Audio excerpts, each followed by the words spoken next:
Ok, vamos entonces a analizar 1 Tesalonicenses 5, 12 al 28, las marcas de una gran iglesia. Y el día de hoy yo quiero que podamos ver cinco principios prácticos y característicos de una gran iglesia. En primer lugar, hermanos, versículo 23, y vamos a fijarnos en los versículos finales, a partir del 23 hasta el 28, no tomando en cuenta quizás el contexto de esta parte, sino que centrándonos en la última parte de lo que Pablo estaba diciendo a la iglesia de Tesalónica en su primera carta. En primer lugar, dice, el mismo Dios de paz, versículo 23, os santifique por completo. La primera marca o la primera característica de una iglesia, una gran iglesia delante de los ojos del Señor, es que sus miembros viven vidas piadosas y vidas en santidad. Van a decir, nuevamente el pastor hablando de santidad. Hermanos, la palabra es clara. Debemos de vivir en santidad. Dice, sin santidad nadie va a ver al Señor. El testimonio y el poder y la autoridad de una iglesia es siempre destruido, escuchen bien, es destruido por motivos de la irresponsabilidad y vidas sin santidad de sus miembros. Hemos visto ministerios que han caído por falta de integridad de ¿quiénes? De sus ministros. No sé si se acuerdan años antes, estos pastores, por ejemplo, Jimmy Swaggart, ¿se acuerdan cuando cayó pecado y el ministerio completamente se vino abajo? Otro pastor, Baker se llamaba, también abusó de la parte monetaria de la iglesia y estafó a gran parte de la congregación y se quedó con muchos bienes, como se dice. ¿Todo por qué? Por la falta de integridad, no solo de sus miembros, sino que también de sus líderes. Ahora, ¿qué es lo que dice el Señor para nosotros hoy? Dice, el mismo Dios de paz, ese mismo Dios que nos justificó por la sangre de Cristo, dice, os santifique. Y no solamente utiliza santifique y se queda allí. ¿Qué dice cómo continúa el versículo? Os santifique ¿cómo? Por completo. No solamente algunas áreas de nuestra vida, sino que completamente. ¿Qué es la buena noticia de hoy? La buena noticia es que es posible, en mayúsculas le pongo, es posible para nosotros vivir vidas piadosas y en santidad, que honren al Señor y den testimonio, buen testimonio de su iglesia. Dice que Él mismo nos santifica. Él mismo nos ayuda en nuestra santificación. La santidad, hermanos, no es algo imposible de lograr, no es algo que solamente algunas personas lo pueden alcanzar, sino que es una realidad en las vidas de cada creyente que ha sido regenerado por la sangre de Cristo. Porque Dios así lo desea. Vayan conmigo a 1 Timoteo 4, 7 al 8. Vamos a ver algunos pasajes apoyando todo lo que estamos estudiando, hermanos. Dice 1 Timoteo 4, 7 al 8, desecha las fábulas profanas y de viejas. Ejercítate para la piedad. La piedad, hermanos, se traduce como santidad. Por eso en el Antiguo Testamento lo llama a la gente que es, ¿cómo se dice esto? Pecadora y perdida, lo llama impío. O sea, nosotros somos píos, santos, y esta gente es impía, por eso está la palabra piedad, gente que practica la piedad. Dice, ejercítate para la piedad, porque el ejercicio corporal para poco es provechoso, amén, ¿verdad? Para los que no hacemos ejercicio, mejor, ¿verdad? Pero para la piedad, ¿qué dice? Pero la piedad para todo aprovecha, pues tiene promesa de esta vida presente y de la venidera. ¿Escucharon? ¿Vieron cómo dice Pablo a Timoteo?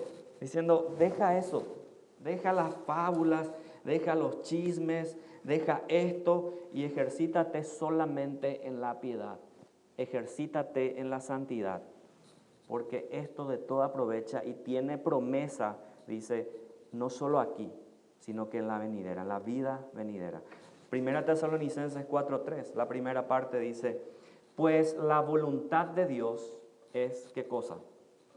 Vuestra santificación. Primera Tesalonicenses 4:3. Pues la voluntad de Dios es vuestra santificación. Si usted quiere saber cuál es la voluntad de Dios para sus vidas, aquí está en un solo versículo. ¿Qué es la voluntad de Dios para tu vida? Tu santificación. Nada más, no busques libros, no busques más nada. La palabra dice que su voluntad para nuestras vidas es que seas santo, que vivas en santidad.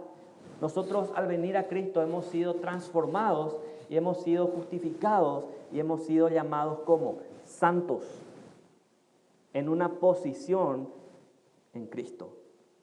Ahora, ¿qué dice la palabra? Pues vivamos entonces de acuerdo a esa posición en que Dios nos llamó. Él tiene el poder de que esto sea así.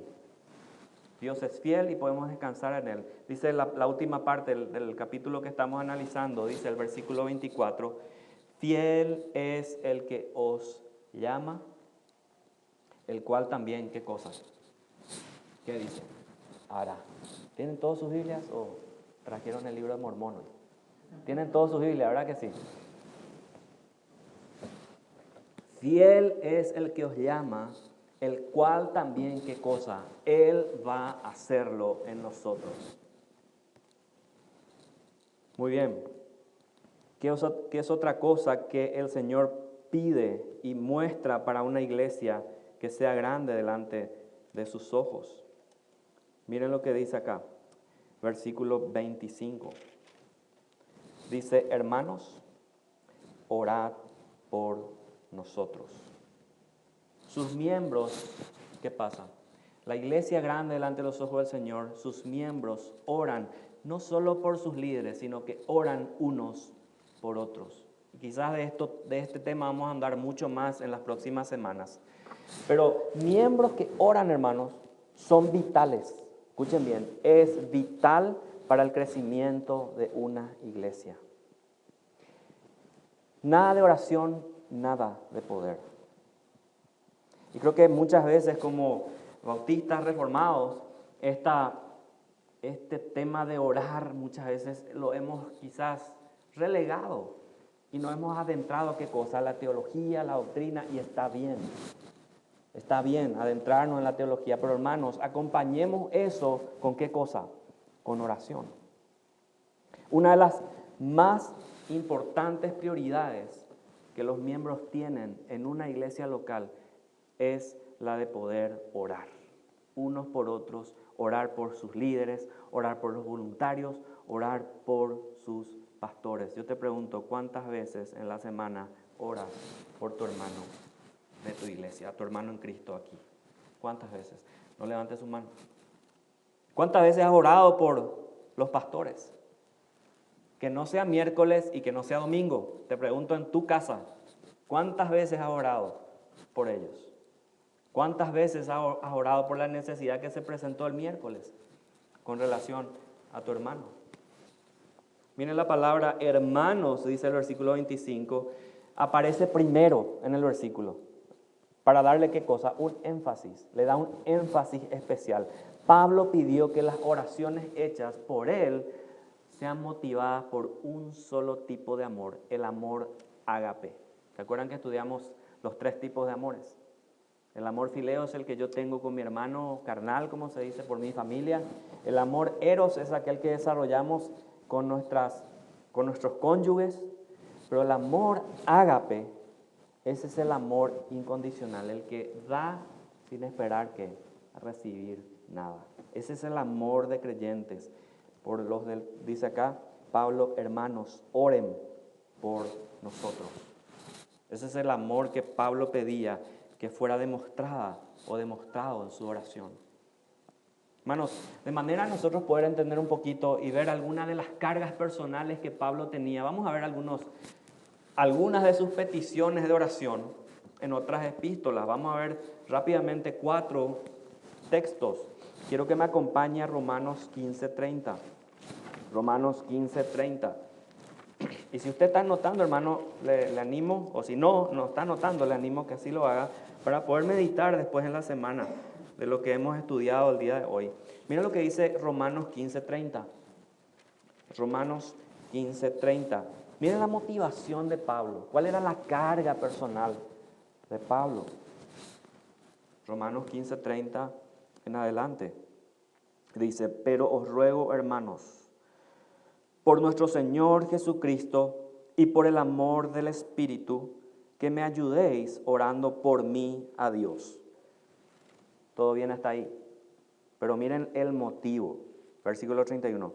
Para que sea librado de los rebeldes que están en Judea y que la ofrenda de mi servicio a los santos en Jerusalén sea acepta. Para que con gozo llegue a vosotros por la voluntad de Dios y que sea recreado juntamente con vosotros. Y el Dios de paz sea con todos vosotros. ¿Cuál era la oración de Pablo en este caso? Ser librado de aquellos rebeldes que estaban en Judea. Y que esa ofrenda que él hizo sea acepta delante de la iglesia en ese lugar. ¿Se dan cuenta cuál era la motivación de Pablo en esta primera oración que vemos aquí? Y vamos a ir viendo más. Dice Filipenses, vamos a Filipenses. Miren otro motivo de la oración de Pablo. Filipenses 1, 19 y 20.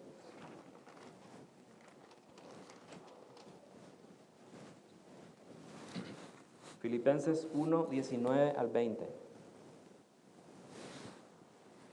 Dice, porque sé que por vuestra oración y la suministración del Espíritu de Jesucristo, esto resultará en mi liberación, conforme a mi anhelo y esperanza de que en nada seré avergonzado, antes bien con toda confianza, como siempre, ahora también será magnificado Cristo en mi cuerpo, o por vida o por muerte. O sea, Pablo estaba en cárcel, estaba encarcelado cuando estaba escribiendo a los filipenses. Y él pide para que yo sea librado, pero dice acá otra vez al final, que el Señor sea magnificado tanto que yo viva o tanto que yo muera. Que su nombre sea exaltado. Wow, tremendo Pablo y las motivaciones de su oración. Vamos a otro pasaje, Colosenses. Miren lo que dice Colosenses 4, 3 y 4. Colosenses 4, 3 al 4. Dice así. Vamos a ver desde el versículo 2, más que nada, hasta el versículo 4 del capítulo 4. Dice, perseverad en la oración, velando en ella con acción de gracias, orando también al mismo tiempo por nosotros. ¿Para qué motivo? Para que el Señor nos abra puerta para la palabra, a fin de dar a conocer el misterio de Cristo, por el cual también estoy preso, para que lo manifieste como debo hablar. O sea, ¿para qué pedía Pablo oración a los de Colosas? Para que él pueda tener oportunidad de que la palabra de Dios pueda ser predicada. Romanos hablaba que para que él pueda ser acepto y que sea librado de los rebeldes. Filipenses hablaba de qué? De que aún allí en ese lugar pueda ser liberado, sí, pero aún en su vida o en su muerte él pueda magnificar, o el nombre de Cristo pueda ser magnificado. Aquí, ¿qué es otro motivo de oración? Para que la palabra del Señor, para que ellos tengan oportunidad de ¿qué? De que pueda ser abierta la oportunidad de predicar la palabra.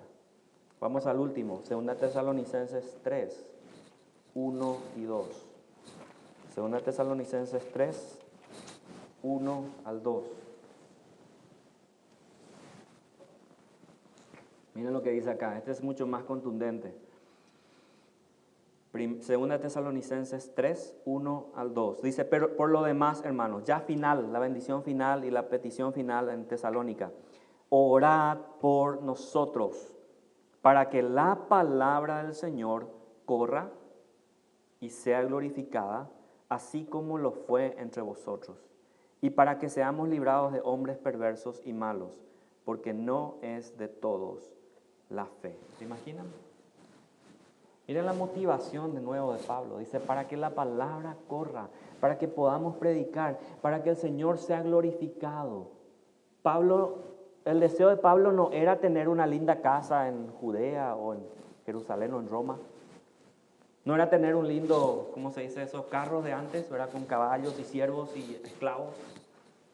No era tener una seguridad financiera o una vida relajada, sino que siempre la constante petición de Pablo era ser librado de los hombres rebeldes, de los hombres malos. ¿Para qué? Para que yo pueda predicar la palabra del Señor. Y ya sea esté preso o esté en persecución, que mi vida o mi muerte dé gloria a Dios. ¿Has orado así alguna vez? Yo sé que vivimos muy cómodos aquí en Estados Unidos, hermano. Muy cómodos como cristianos muchas veces. Tenemos carros, 2 carros, 3 carros, algunos, ¿verdad? Tenemos 3 trabajos, 2 trabajos. Y muchas veces nos olvidamos, ¿verdad?, de que eso no es lo que el Señor quiere para nosotros. Está bien tener una buena, como se dice, tener paz financiera, está bien tener una linda casa, yo no digo que está mal, tener lindos carros, no está mal. Pero ¿cuál es la motivación de tu oración? ¿Oras por tu iglesia? ¿Oras más para que Dios te dé esto, te dé lo otro, te saque de esto? ¿Para qué oramos? Esta era la marca de la iglesia primitiva. Ellos oraban unos por otros. Y su líder, Pablo, que abría iglesias, la motivación de él era para que la palabra de Dios sea glorificada. ¿Oras por eso, hermano, hoy en día? Ahí les dejo la pregunta flotando. La tercera marca de una iglesia que es grande delante de los ojos del Señor. Miren lo que dice el versículo 26, 1 Tesalonicenses 5, 26. Estamos en el pasaje lema ahora. Dice así: saludad a todos los hermanos con ósculo santo. ¿Cuál es la tercera característica de la iglesia que el Señor quiere? Que sus miembros se aman el uno al otro. No solo oran unos por otros, no solo viven en santidad, sino que también dice, se aman unos a otros. La existencia de divisiones en la iglesia, hermano, pueden causar la muerte de una iglesia local. ¿Ustedes sabían eso? El chisme, el rumor, las disensiones, las peleas, el hablar atrás, eso causa muerte de iglesias locales. Y he visto muchas de esas. El pueblo de Dios, hermanos, necesita ser ¿qué? Amigable, amable, abiertos el uno al otro. Por supuesto que esto toma esfuerzo, pero este esfuerzo es recomendado por Dios, es recompensado por Dios. Iglesias que han sido divididas por la falta de amor, hermano. Y una vez más te pregunto, ¿amas a tu hermano? ¿Nos amamos unos a otros realmente? La palabra aquí que dice saludad, dice, conlleva la idea de tener o de extender la amabilidad, de saludar a los demás. Pablo estaba lejos y les dice, el saludo era acompañado con que dice ósculo santo. Ese era el beso santo, era un beso en la mejilla, era muy común en esa época el poder darse un beso en la mejilla. Quizás en Sudamérica nos damos un apretón de brazos, aquí también, ¿verdad? Yo sé que en Argentina se besan aquí los hombres también, ¿verdad? Que a veces es medio raro, ¿verdad? Te vas ahí y te encuentras y te besan el pastor y ya, wow, ¿qué pasó acá, verdad? Pero así es en Argentina por la cultura, hermano. Tengo primos, tíos en Argentina, así que cuando voy a Argentina ya me preparo para besar a los hombres también. ¿Por qué? Porque es la costumbre. Pero ¿qué pasaba en aquel entonces? El beso en la mejilla era una forma común de un saludo entre hermanos que se amaban realmente. Dice, por eso Pablo le dice, saluden a todos los hermanos, no a algunos, dice, todos con el ósculo o con ósculo santo, el beso santo.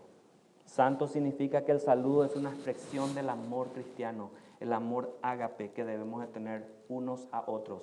¿Qué significa este amor? Que es real, que es sincero, que es sin hipocresía, que no es falso. Muchas veces, como le dije, decimos, sí, hermano, oro por ti, ¿verdad? Y cuando le da el otro domingo, oré por ti, mentiste, no oraste por él. ¿Amas a tu hermano realmente? ¿Es tu amor sin hipocresía? Dice aquí la expresión a todos los hermanos, significa que es una expresión que tenemos que tener y nos muestra la extensión del saludo. Todos en la iglesia deben ser tratados de una forma sincera, amable, de la misma manera. Dice, porque el Señor no hace acepción de personas. Y en Santiago explica muy bien eso. Y Santiago dice, si ustedes ven a un hombre que se viste bien y le hacen pasar al frente, dice, y aquel que es andrajoso, que es mendigo, dice, no, ahí quédate atrás vos, quédate atrás. ¿No hacéis ustedes, dice, acepción de personas? Hermanos, no hagamos acepción de personas, amémonos unos a otros con ese amor sincero, ágape de entre hermanos. Hermanos, las grandes iglesias son conocidas por su amor, por su cálido compañerismo, su hospitalidad de sus miembros unos hacia otros, también entre ellos. Qué bueno llegar a una iglesia y que todos te saluden, que todos te abracen. ¿Verdad que sí, Felipe? Es bueno que llegar a un lugar y que todos te digan cómo estás y que te muestren una sonrisa. Es bueno eso, hermano. Demostrar eso demuestra el amor de Cristo que está en nosotros, pero de una forma sincera. No por compromiso, porque sí tenemos que hacer y porque sí llega el día de la iglesia y tenemos que hacerlo. Miren lo que dice Juan 13:34. Un mandamiento nuevo os doy, que os améis unos a otros. Agapao unos a otros. Ámense con ese amor incondicional. No esperando que tu hermano, no me saludó él hoy. No, yo el otro domingo no lo saludo. Y ya el otro domingo no te saluda, no lo saludas tú y el otro dice, no me saludó, no lo saludó. Y ya van 3 semanas, ¿verdad? Habló mal de mí. Dice, que os améis unos a otros como yo os he amado. ¿Cómo nos amó Cristo, hermanos? Tu lugar era en la cruz. Tu lugar, mi lugar era en la cruz. Y el Señor dice, yo voy. Dice que como yo os he amado, que también os améis unos a otros. Y acá está la clave. En esto conocerán todos los de afuera, dice, que ustedes son mis discípulos. Si tuvieres amor, ágape los unos con los otros. El mundo tiene amor fileo sin problema, el mundo tiene amor eros sin problema, pero el mundo no tiene ese amor ágape que solo puede tener la iglesia de Cristo. Hermanos, la iglesia de Cristo no es un lugar al cual nosotros vamos, es la familia a la cual pertenecemos. Somos hermanos en Cristo. ¿Amas a tu hermano? En esto van a conocer, dice. No, en esto van a conocer y la gente chismenta por ahí. No, en el amor que tengamos unos por otros. Hasta aquí vimos qué cosa, tres características. La marca de una iglesia que Dios quiere que seamos es que sea y que viva en santidad. Sus miembros vivan en santidad. Lo segundo, ¿qué cosa vimos? Que sus miembros, ¿qué? Oren unos por otros. La tercera característica es que sus miembros se amen con ese amor que Cristo nos mandó. La cuarta característica, versículo 27 de 1 Tesalonicenses 5. Miren lo que dice Pablo. Os conjuro por el Señor que esta carta se lea a todos los santos hermanos. ¿Cuál es la cuarta característica de una iglesia que Dios quiere que seamos? Que sus miembros estudien, y no solo estudien la palabra de Dios, sino que vivan la palabra de Dios. Ninguna iglesia puede ser grande delante de los ojos de Dios si no vive, si no estudia la palabra del Señor. Todos pueden estudiar, pero muy pocos pueden vivirla realmente como la es. Cada miembro debe aprender y aplicar lo más que pueda la palabra de Dios a sus vidas. Hermanos, la Biblia nos enseña cómo vivir fructífera y agradable delante de Dios. Vayan a Santiago 1, un ratito. Tengo otros 3 pasajes para mostrarles, apoyando esto que estoy diciendo. Pero Santiago es muy claro, hermanos, hablándonos acerca de la palabra del Señor. Santiago 1, versículo 21 en adelante. Por lo cual, desechando toda inmundicia y abundancia de malicia, recibid con mansedumbre la palabra implantada, ¿Qué significa implantada? Que se mete hacia adentro, ¿verdad? Como que los árboles se implantan, ¿verdad? Los que traemos, los que tienen, ¿cómo se dice? Ya los que están creciditos, se sacan de raíz y se implantan a otro lugar. O sea, se mete hasta lo más profundo para que quede de raíz. Dice la palabra implantada, la cual puede salvar vuestras almas. Y dice aquí, pero, hay un pero, ¿verdad? Sed hacedores de la palabra y no tan solamente oidores. Muchos oyen la palabra, pocos hacen. Engañándoos a vosotros mismos, porque si alguno es oidor de la palabra, pero no hacedor de ella, este es semejante al hombre que considera en un espejo su rostro natural, porque él se considera a sí mismo y se va y luego olvida cómo era. Mas el que mira atentamente en la perfecta ley, la de la libertad, y persevera en ella, no siendo oidor olvidadizo, sino hacedor de la obra, este será bienaventurado en todo lo que hace. Tremenda la palabra, es clarita. Y como una vez le expliqué, es como aquel que dice, mira su espejo en la mañana cuando se levanta y tiene las marcas de una noche de dormida, ¿verdad? Y dicen, no, yo voy a salir nomás así, igual. ¿Se imaginan cómo lo van a ver las otras personas? Con rayas, con despeinado. Es así mismo aquella persona que oye la palabra, pero luego va y vive su vida como quiere. Dice que si somos hacedores, el versículo 25 dice, este será bienaventurado en todo lo que hace, en lo que hace. Miren lo que dice Pablo a Timoteo. Pablo adiestrándole a Timoteo, el joven pastor, en 2 Timoteo 2:15. Miren lo que él habla a Timoteo y lo que le escribe a Timoteo. 1 Timoteo 2:15 dice así.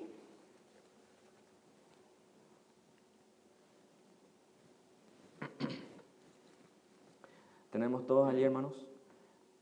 2 Timoteo 2:15. Amén. Dice, procura con diligencia presentarte a Dios aprobado, como obrero que no tiene de qué avergonzarse, que usa bien la palabra de verdad. Que usa bien la palabra de verdad. ¿Qué significa esto? Y el versículo 16 te da más bien la idea de cómo usar bien la palabra de verdad y el contraste. Evita profanas y vanas palabrerías, porque conducirán más y más a la impiedad. Parece que Timoteo tenía Facebook. Mas evita profanas y vanas palabrerías, porque conducirán más y más a la impiedad, y su palabra carcomerá como gangrena, de los cuales son Himeneo y Fileto, que se desviaron de la verdad, diciendo que la resurrección ya se efectuó, y trastornan la fe de algunos, pero el fundamento de Dios está firme, teniendo este sello. Conoce el Señor a los que son suyos, y apártese de iniquidad todo aquel que invoca el nombre de Cristo. ¡Wow! ¡Qué tremendo!, ¿verdad? Dice Timoteo, usa bien esa palabra de verdad. ¿Cuál es la palabra de verdad? Esta. Es la que tenemos en nuestras manos. Esa es la palabra de verdad y es la que tenemos que usar bien. Miren lo que dice 2 Timoteo 3:16. La misma cosa dice a Pablo a Timoteo. Pablo le dice, Timoteo, escucha esto. Toda la escritura es inspirada por Dios. ¿Cuánto? Toda. Y útil para enseñar, para redarguir, para corregir, para instruir en justicia, a fin de que el hombre de Dios sea perfecto, o sea, eso significa completo, enteramente preparado para toda buena obra. ¡Wow! La palabra es suficiente, hermanos. La palabra del Señor es suficiente para todo aspecto de nuestra vida. Y me gustó mucho lo que dijo Héctor el miércoles, que ellos usan la consejería, y es la consejería a través de la palabra de Dios, porque en ella está la respuesta para todo. Y es muy cierto.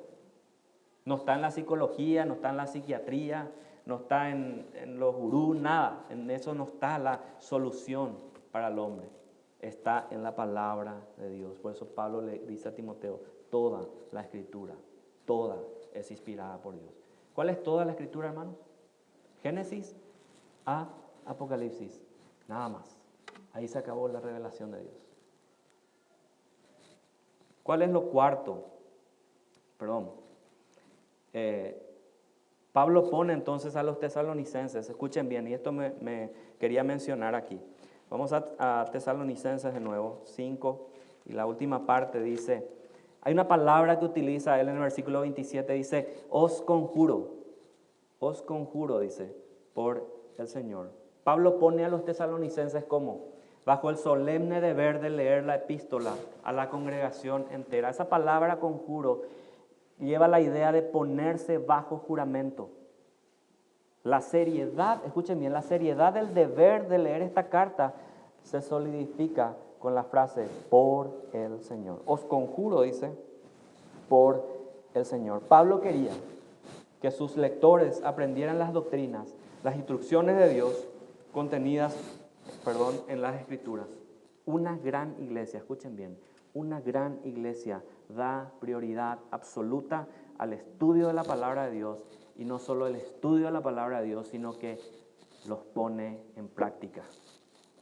¿Cuántos son oidores y hacedores, hermanos? ¿O solamente eres oidor olvidadizo el día de hoy? El Señor demanda de nosotros que no solo nos llenemos de teología, sino que también apliquemos esa teología a nuestras vidas. Porque si no, somos de igual manera o del mismo calibre que los fariseos, a los cuales Cristo tanto les dijo una sola palabra, hipócritas. Y lo quinto, y aquí terminamos, la quinta marca de una iglesia que realmente es grande delante de los ojos del Señor, dice, la gracia de nuestro Señor Jesucristo sea con todos vosotros. Que la quinta marca es que sus miembros demuestran la gracia de Dios. Y aquí quiero decir y expandirme en la gracia en cuatro formas. La primera, la gracia de Dios es esencial. Esa es la palabra. La primera, la gracia de Dios es esencial, tanto para la salvación, porque sin gracia tú y yo no hubiésemos sido salvos, tanto para la salvación como para la vida cristiana. La salvación viene por gracia a través de la fe. Dice Efesios 2:8, porque por gracia sois salvos por medio de la fe, y esto no de vosotros, pues es don de Dios, no por obras, para que nadie se gloríe. Hermanos, la gracia de Dios también nos capacita para continuar en nuestra vida cristiana. No solo nos salva, sino que la gracia de Dios nos capacita. La gracia de Dios es esencial para poder ser más como Cristo. Muchas veces predicamos gracia, pero muy poco demostramos gracia unos a otros. Mucha gracia en el púlpito, pero nada de gracia en las bancas. Lo segundo acerca de la gracia de Dios es una gracia específica. Dice, es la gracia de nuestro Señor Jesucristo. Esto es la gracia que tiene su origen y su ejemplo en una sola persona, y esa persona es Jesucristo nuestro Señor. Dice 2 Corintios 8:9, porque ya conocéis la gracia de nuestro Señor Jesucristo, que por amor a vosotros se hizo pobre siendo rico, para que vosotros con su pobreza fueseis enriquecidos. La gracia de Dios es esencial, la gracia de Dios es específica, la gracia de Dios es una gracia sustentadora. El Señor da gracia para cada prueba que tú y yo podamos tener, para cada tribulación que podamos tú y yo atravesar, y por sobre todo para todos aquellos que se humillan delante de Él. Miren lo que dice Santiago 4:6. Pero Él da mayor gracia, dice, por esto dice, Dios resiste a los soberbios y da gracia a los humildes. ¿Quién fue el primer soberbio en la historia? ¿Alguien ahí? ¿Quién fue el primer soberbio?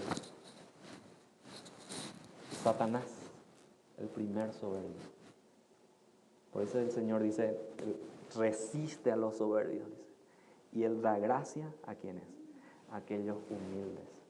No es aquellos que se dejan pisotear, no, son aquellos que realmente reconocen que sin Cristo somos nada. Entonces es una gracia sustentadora, es una gracia específica que está en Cristo, es una gracia esencial, que es la que nos salva y la que nos ayuda. Y lo cuarto, hermanos, es que es una gracia suficiente. La gracia de Dios, hermanos, es suficiente para nuestra necesidad, para nuestro problema y para cualquier dificultad que tú y yo podamos tener. Mira lo que dice 2 Corintios 12:9, cuando Pablo le pide al Señor que le saque la molestia, ese aguijón que tenía, dice, y me ha dicho, dice el Señor, Pablo le está contando a la iglesia, bástate mi gracia, porque mi poder se perfecciona en la debilidad. Por tanto, de buena gana me gloriaré más bien en mis debilidades, para que repose sobre mí el poder de Cristo. Qué tremenda palabra. Le dice, bástate mi gracia. Ahí está. Eso es todo lo que tú necesitas, Pablo, y eso es todo lo que nosotros hoy como iglesia necesitamos. Con nuestros problemas, con nuestras falencias, con nuestras dificultades, el Señor nos dice hoy, bástate mi gracia. Más nada pidamos, hermano, que su gracia nos baste. Y con esto quiero concluir. Si bien la asistencia numerosa, multitudinaria, mega iglesia, la gran música de oración, los recursos financieros, materiales, quizás son útiles, hermanos, estos no son los principales elementos que realmente promueven el crecimiento espiritual y la grandeza de una iglesia local. Si cada uno de nosotros, como iglesia, escuchen bien, viviéramos vidas piadosas, en santidad, oráramos unos por otros, nos amáramos unos por otros más de lo que nos amamos.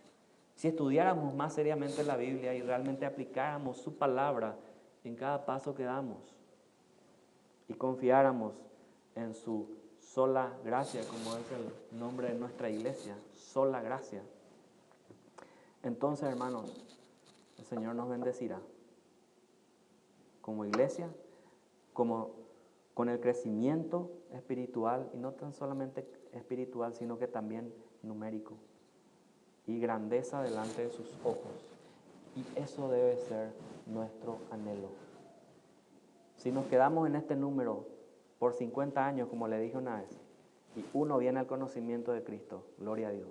¿Por qué? Porque fue por su sola gracia y fue para magnificar el nombre de Cristo por esa persona que vino a ser salva. El número no es importante, la música no es importante, hermanos, la palabra aplicada a nuestras vidas, eso es lo más importante para nosotros como iglesia. Hermanos, el tipo de iglesia que vendremos a ser depende de quién, solamente de nosotros. Oremos para que podamos ser una iglesia, la iglesia que Dios quiere que seamos, la iglesia que es grande delante de sus ojos y no delante de los hombres. Seamos esa iglesia. Amén. Pongámonos de pie, hermanos. Yo quiero en este momento animarte, y si el Señor tocó en esta mañana, esta tarde, tu corazón con algo que dijimos, con algo que la palabra fue expuesta, yo quiero que ahí en tu lugar inclines tu rostro, cierres tus ojos y te pongas a cuentas con Dios. Nunca es tarde, hermanos, para ponernos a cuentas con Dios. ¿Estás fallando en algo? El Señor da oportunidad a que puedas enmendar eso. Yo te pido que en este momento puedas pedir perdón a Dios, orar en tu lugar. Y como siempre decimos, Pablo decía a la iglesia, examinaos unos a otros si estáis en la fe. Examínate, hermano, examínate, hermana. vive en santidad. Ora por tu hermano en Cristo. Ora por tus pastores, tus líderes. Ámalos, ama a tu hermano. Y que podamos vivir en su gracia y que su gracia sea suficiente para nosotros. Vamos a orar. Padre, te amamos, Señor. Queremos, Padre, en esta hora venir delante de ti y en esta semana que comenzamos, Señor, el año, que, Señor, vengamos a tener conciencia de lo que hemos estudiado el día de hoy y que, Señor, esa tu palabra, Señor, que es implantada, Señor, en nuestras vidas, en nuestros corazones, pueda realmente dar su fruto y que, Señor, seamos esa iglesia que tú quieres que seamos, que tengamos esa marca de esa iglesia que tú quieres que seamos, Señor.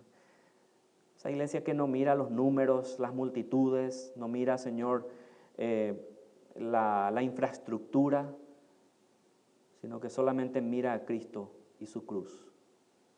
Que, Padre, en este momento dependamos solamente de ti y de tu gracia, Señor, la cual es suficiente.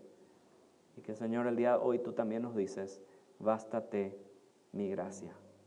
Porque tu poder, Señor, se perfecciona en nuestra debilidad. Padre, yo te pido que nos bendigas como iglesia y que esta familia Sola Gracia pueda crecer con el nombre que tenemos, que crezcamos, Señor, en sola gracia, Señor. Y que, Señor, vengamos a vivir en santidad, a ser amables unos a otros, a evitar cosas que te desagradan, Señor, y realmente ser a tus ojos admirable, Señor. Y oramos en el nombre de Jesús, nuestro Señor y Salvador. Amén y amén. Dios nos bendiga, hermanos. Pueden tomar asientos.